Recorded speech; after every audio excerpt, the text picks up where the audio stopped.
Budget and bang for buck laptops are especially popular these days, and many do deliver quality experiences.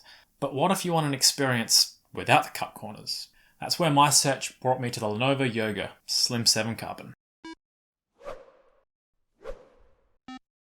Now, one of the big things many manufacturers cheap out on is the screen. But as soon as you boot this thing up, you know it's not the case here, throwing the vibrant yoga branding and deep blacks right in your face. With a resolution of 2880 by 1800, it's a bit odd not falling into usual standards, being a bit more pixel dense than the Quad HD standard and looking fantastic on the 14-inch panel.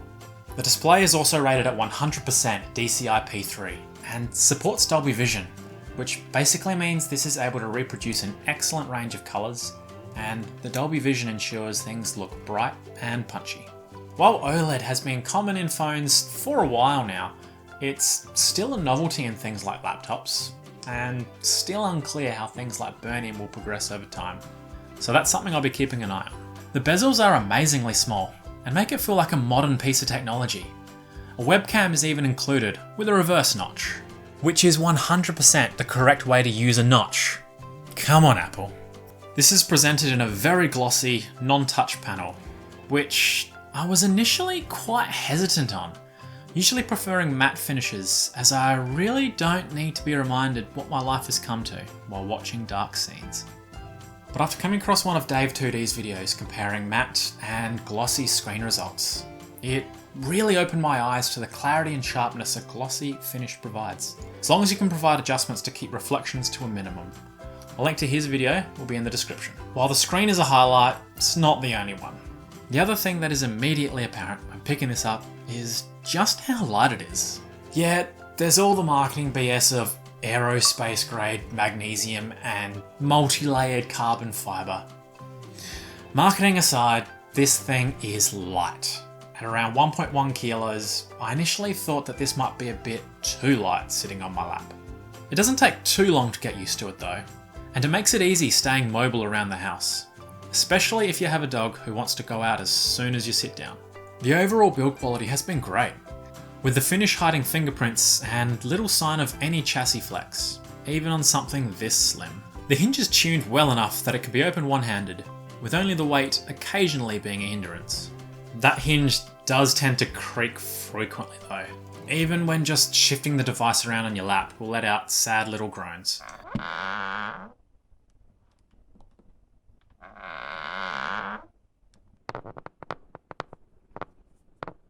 It does still feel solid though. Obviously chasing the MacBook aesthetic, the trackpad is large and feels excellent to use.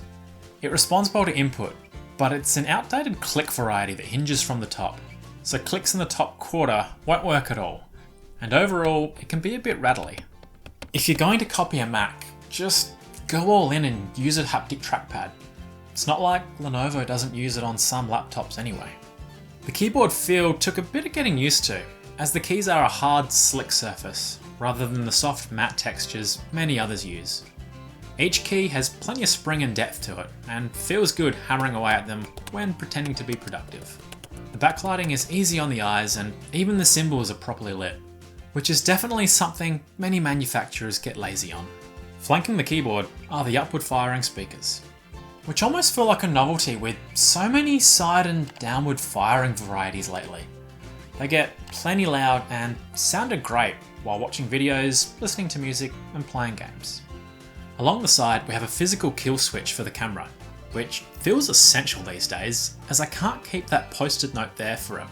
Air intake vents are also on the side and exhaust out the rear, both nicely hidden to keep the frame looking attractive.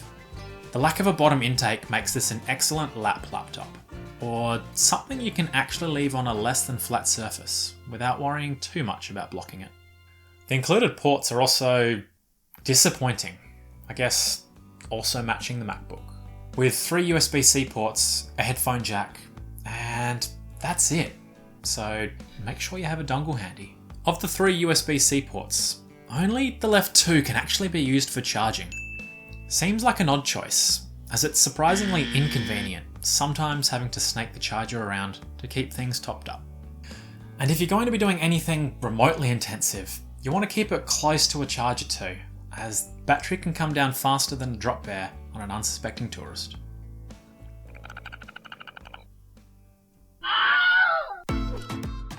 The 61 watt hour battery got me around 6 to 8 hours when just browsing, doom scrolling or writing.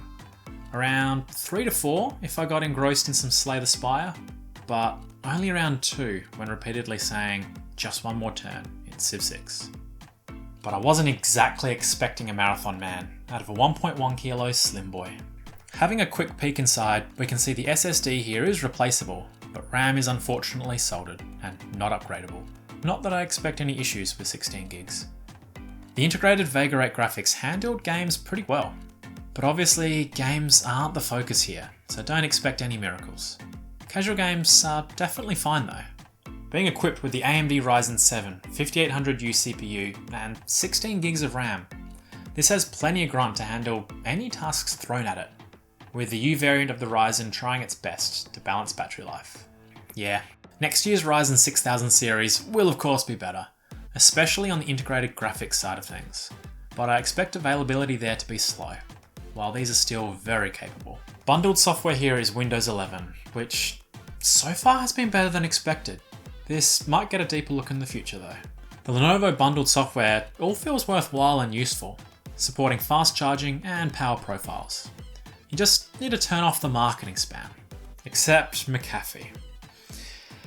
Well, I don't know why this keeps coming with computers, as it just spams non-stop, letting you know it exists, and constantly gets in the way. So that's gone. So, being honest, with so many quality bang for buck laptops out there, this will definitely not be worthwhile for everyone. Ask yourself what a stunning display, solid build and low weight really mean to you, as that's what sets this apart.